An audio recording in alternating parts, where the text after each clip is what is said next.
All right, well, hello everybody. We're here at Comic-Con 2012, so it's been an amazing show so far. We've had yesterday just a throng of people coming to the booth, and Ian and I have been demoing the game and talking a lot about the IP that we've got concerning steampunk and definitely with Rush Brothers. So the interest has actually been very, very positive, and we've actually been getting a lot of good feedback as well as critical feedback that we still have some development left in the games, which we can still implement a lot of the user's input, which is great. But anyways, we wanted to talk a little bit about those IPs that I just had mentioned. And so Ian Boswell is the creative designer for Xyla. I'm the creative director. My name is Mark Soderwall. And so we're just going to take a few moments right now and just kind of talk about the games that both of us are kind of headlighting right now. So Ian, I'm going to ask you a little bit about Rush Brothers. Can you kind of encapsulate what that's all about? Yeah, what Rush Brothers is all about is it's trying to play with the idea of making a single-player game that's not single-player anymore. You can sort of create that sort of cooperative feel with a lot of games where players play through the same storyline together and cinematic events happen. But in this case, I want those cinematic events to happen for it to have a sort of Mario-esque feel as you play through a single-player campaign alongside somebody else. Right. And whoever gets to the end first obviously gets to crush the loser. So it basically turns the idea of making a single-player game on its head and turns it into a very competitive sort of atmospheric game. Another thing we wanted to do with Rush Brothers, though, is also have the music-based feature at the forefront of it. The characters are DJs. You can import your own music. The music influences the background art, and now, even in time trial mode, the music will actually influence the events that happen on the screen. So you literally will be able to race through your music, where things on the screen are going to be changing in pace with the songs and stuff. So there's a lot of depth that's going to be coming with this. And what's really cool about this, though, is it gives us the opportunity to build it as if we were building a single-player game for each player. So there's a lot of stuff you can do that you don't have to worry about balancing or stuff like that, where if you're making a traditional sort of arena-based or combat-based game where two players would usually be fighting each other, here we can have all sorts of creative and fun stuff happen. And we can have levels which are very explorational and big that you have to explore. We can have levels that are very puzzle-based, and you have to solve puzzles to get through them, and whoever solves the puzzle fastest wins. And then, of course, we can also have really crazy, hard, very difficult levels, like those in Super Meat Boy and the very popular Flash game I Want to Be the Guy that one of my high school friends actually made. His name was Mike O'Reilly. And he just wanted to make this really difficult sort of Flash game that a lot of people as gamers feel challenged by, because it's intentionally made to be difficult. So the last half act of the game is going to be intentionally made in that same light, to be very difficult stages, very hard to play, but you get encouraged to beat them because you see another player having the same problems, struggling. You both learn together, you communicate back and forth, and even in split screen view there's a lot of cool social dynamic going on there that I, as a psychologist originally, just love to eat up. So it's actually really interesting because it's like you're saying that the levels do get progressively challenging, and even though you feel that you might be riding the cusp of people rage quitting because it's frustrating, but at the same time, gamers are kind of masochistic, aren't they? Yes, they are. Gamers are very, very masochistic, and as we've seen on the show floor here today, even when they're playing some of the difficult levels we put out, they keep playing them. They won't stop. They won't stop.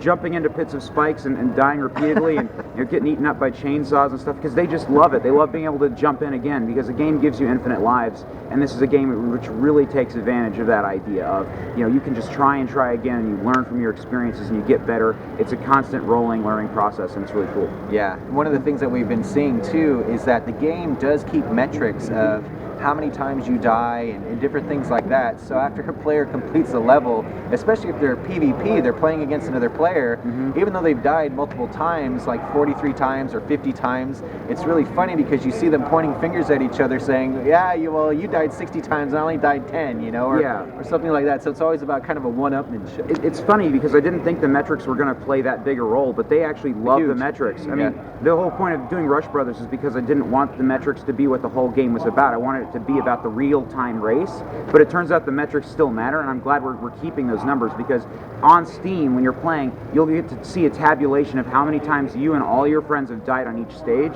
and there'll be achievements obviously unlocked for if you get over 9,000 deaths amongst you and your friends and stuff like that, so it's going to be pretty cool. Awesome. Yeah. Awesome. All right, well, let's hear a little bit about Steampunk Chronicles then, Mark. All right, Steampunk Chronicles is a game that actually I'm very, very excited about.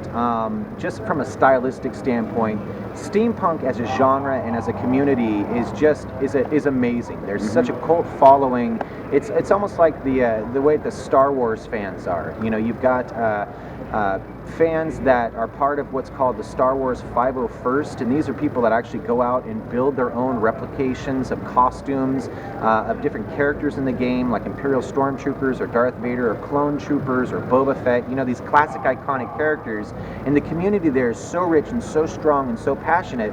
We're finding out that the Steam community, the steampunk community, is the very same way. They're not necessarily as, I should say, formal as, let's say, the Star Wars per se, but there is a multitude, plethora of steampunk fans out there and they do the same thing. They create their own costumes. They're very custom.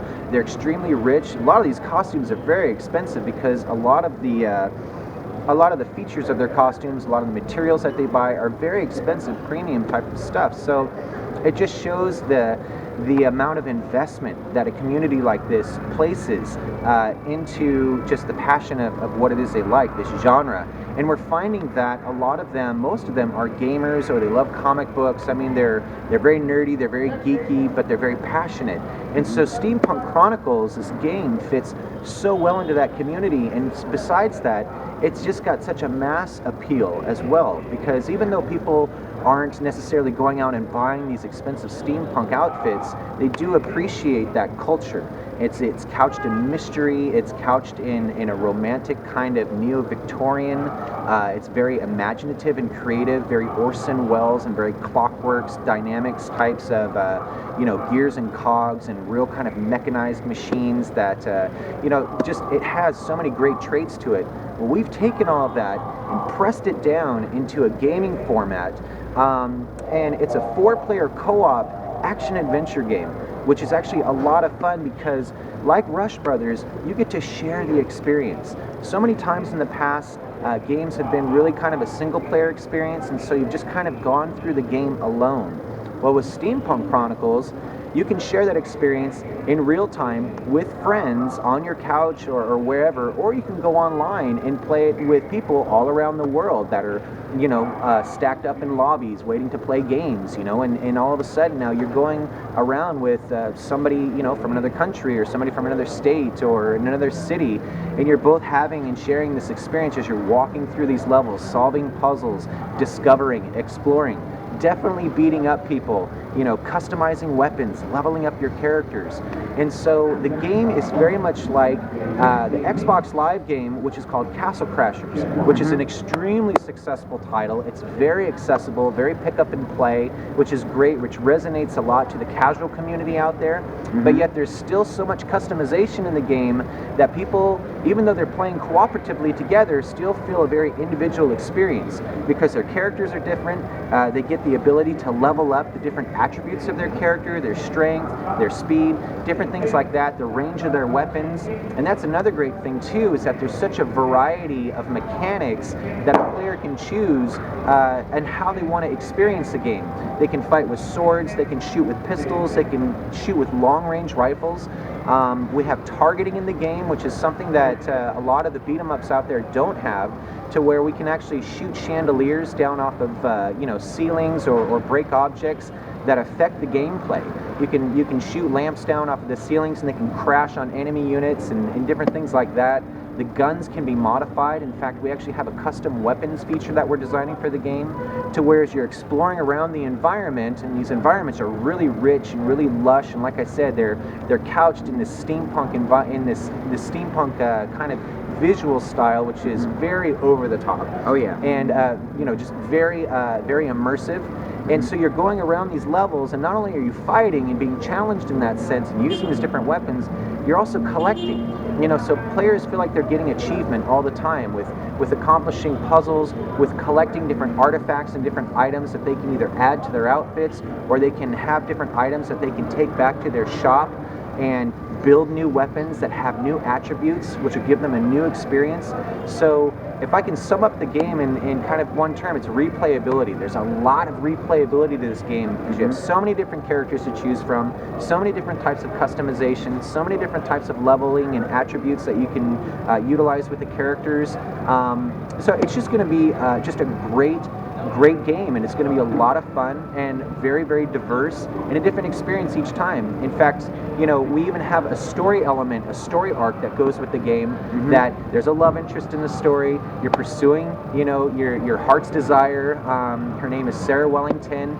She gets abducted early in the game, and so you get together your band of, you know, your band of soldiers, so to speak, and these people that you just have gone around with and had adventures with, and now you're off to fight the big bad enemy, Baron von Krieg, you know, who's this nefarious, you know, wants to rule the world kind of minion, and he's taking your love interest because there's things that she has abilities for that he needs, and you're trying to get her back. So no spoiler alerts, but I mean, it's a great story, and it's very compelling, and it keeps you moving forward. It's like if the game's not challenging enough, you want to get to the end of the story because it has a great ending. It's got a really awesome hook and an awesome twist, which lends well for a lot of downloadable content, which is called DLC. So we can extend the life of the game after it's been published. So we've got many ideas for packs of these DLCs that we want to release after the game to continue to just kind of dangle the carrot in front of people saying, hey, continue the experience. Here's more characters. Here's a little bit more of the story. Or we'll go into the backstory of the game and start telling about things that you know, happened years ago before you even got to the timeline that you were playing. Yeah. So there's definitely a lot of expandability to be said with these kinds of packs.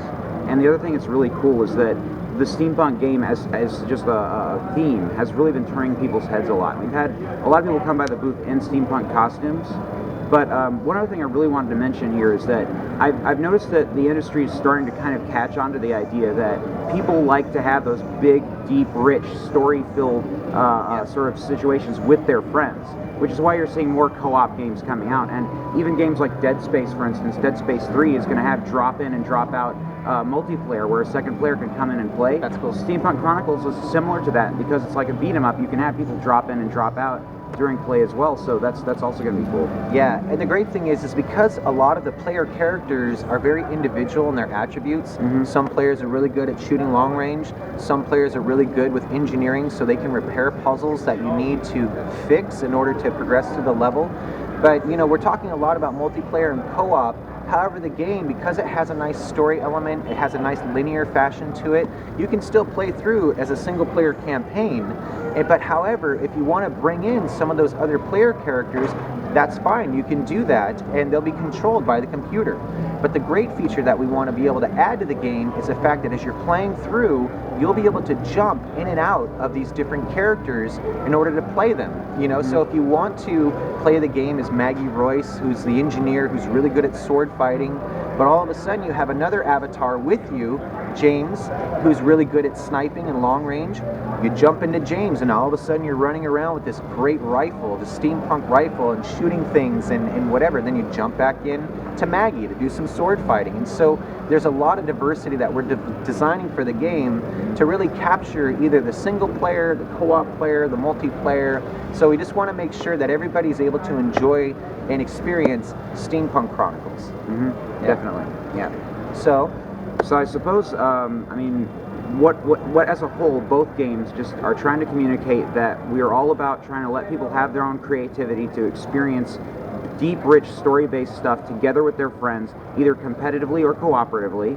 And we also have a ton of expansion options. These games are going to have tons of shelf life. They're going to be sold on Steam for years to come, as well as other platforms like XBLA and PSN when we target those, and even the Wii U possibly. Because, you know, we're building these in Unity right now. We might switch to Unreal, who knows, for Steampunk Chronicles, but you know, if we're building them in Unity, we can publish to everything. Unreal's the same, by the way. But yeah, we have a very big universal kind of place that we can put the software on, and we can keep pushing out updates to people, and we can put in new chapters, new levels, new exciting things for them to do, new challenges, even new types of play. Because Rush Brothers, for instance, lends itself to a lot of expandability for other things, not just racing and puzzle solving and platforming platforming, but we can also put in, you know, combat and pushing each other around and stuff like that too in the future. So there's a lot of expandability here for this. And the way that we're designing the games right now is we're already projecting ahead. We're keeping that expandability in mind. We don't want these just to be one-off titles that, you know, people have an experience for, they drop it and they move on to something else. No, we want them to continue that experience. We want to build that community. And so as we're designing these games, which are obviously still in production, Rush Brothers is starting to come to a close, which is good. However, at the same time, we're just keeping a very open mind. We're keeping very projected forward thoughts and designs concerning expandability, the DLC content, what we talked about. And so it's great. Like Ian said, the games will have a long shelf life, as it were, so that players can continue to experience. It's not the same tired, run-of-the-mill type of, you know, gaming. There'll always be something fresh, which keeps the game very progressive. It keeps it very innovative. As we release new content, we're always getting feedback from the community as to their new tastes, their new likes, and so we can immediately incorporate that into the game in order to fulfill the flavor of the month. Yes, so to definitely. Yeah, one of those cool tools we'll be able to use, for instance, on Steam is the Steam Workshop, where fans will be able to submit ideas for levels and designs and characters and swords and guns for Steam and Guns as well as Rush Brothers. Yeah. And we can incorporate those ideas if need be, and they can even do 3D modeling for us. And eventually we can like get to a Blender point, or something. Exactly. Yeah. Eventually we can get to the point where the community will do our job for us. But you know, it's still going to make a great amount of profit. It's really cool. Yeah, So. actually, Ian, can you talk really about the whole Steamworks thing as far as how that works for the community? And yeah, basically Steamworks started with just a game called Team Fortress 2, and people started making hats for characters in Team Fortress 2 and selling them on the marketplace.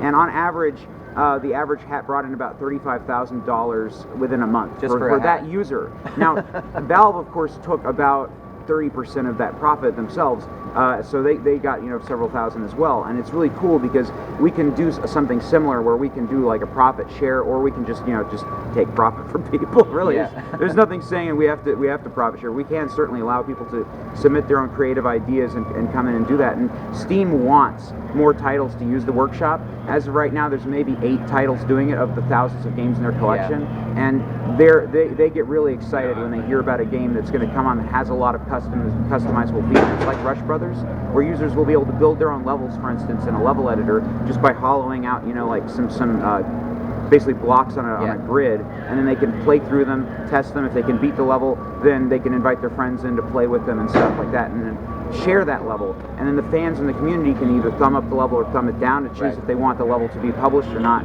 And if it gets really popular, then we can actually add it into the game as an official stage that you get. So yeah, there's a lot of cool stuff with that. So basically, it's like if you were to take and think about Xyla as a whole, concerning the game side of Xyla, there's other things that obviously Xyla Entertainment wants to pursue and is already projecting forward and making inroads towards, whether it be film, a lot of different innovative types of tech and applications that, you know, we're working hard at developing, which is great. So we're just not pigeonholing ourselves to game, even though we love the passion and we have a passion for it. However, Xyla is so much more than that, and that's obviously one of the great things about Xyla is it's always inventing itself. It's always finding new innovations and new techniques, which is great. But getting back to the original point is that both of these games are very community centric. We're very much about the community. We're very much about the multiplayer. We definitely want feedback from the community, and we really want to design and cater experiences and immersion and innovative types of mechanics and features and gameplay towards that, so we can continue the longevity of these IPs and even as well build new IPs, you know, and keep our architecture and the mechanics that we have that we're building technology-wise open-ended, so we don't necessarily have to reinvent the wheel all the time. That the mechanics and the engineering that we've got for a lot of the base platforms of our games are just that. They're great foundational templates that we can just start stacking all kinds of customization onto in order to meet the community's need immediately. without having this long ramp up of production. So Oh yeah, definitely. This is gonna open up a lot of cool stuff in the future. I mean, even now with Rush Brothers, I feel like a kid in a candy store. I said that because you are a kid in a candy because I can literally I can build anything I want now in these levels, and I can put anything in, and I'm so excited about the art that I'm going to be able to pump into this thing because it's going to start looking beautiful. Yeah. I can finally bring out the images I keep seeing in my head, basically dancing around every day when I think about Rush Brothers or listen to music. Because it's definitely going to be very musically inspired. But yeah. Yeah, really cool. So anyway, so that's the two titles, Rush Brothers and Steampunk. So we just taken just a short amount of time, and I know we've given you a lot of information. So Attention exhibitors, the hall will open in less than 30 minutes. That's good to know. Please make sure all merchandise and trash is out of the aisles and returned to your exhibits. Attendees will be entering the hall in less than 30 minutes. okay, Well, we better get ready for our booth then. yeah, we gotta still set some things up. So we have 2 more days here at the Comic-Con. We're just expecting just a great turnout. So the booth has got a lot of attraction. Obviously, we've talked about the excitement we have towards the titles, but more importantly, what's been great is the fans around here and the community around here that is jumping on board with us and kind of drinking the Kool-Aid, as it were, of the excitement and the passion and the anticipation for these titles. So that just gives us all the fuel to keep pushing forward and making these things great, so that when they do release to market, fans know exactly what they're getting, they're happy, they're content, and at the same time we leave things open-ended so they're baited and they want more. Exactly. Yeah. The first day that we opened up on preview night, there was this one lady that came by and she was like, "Oh my god, oh my god, take my money. I love everything steampunk." And she's like, "Oh, look at the concept art. Look at the I got to show you the video. It's great." But yeah.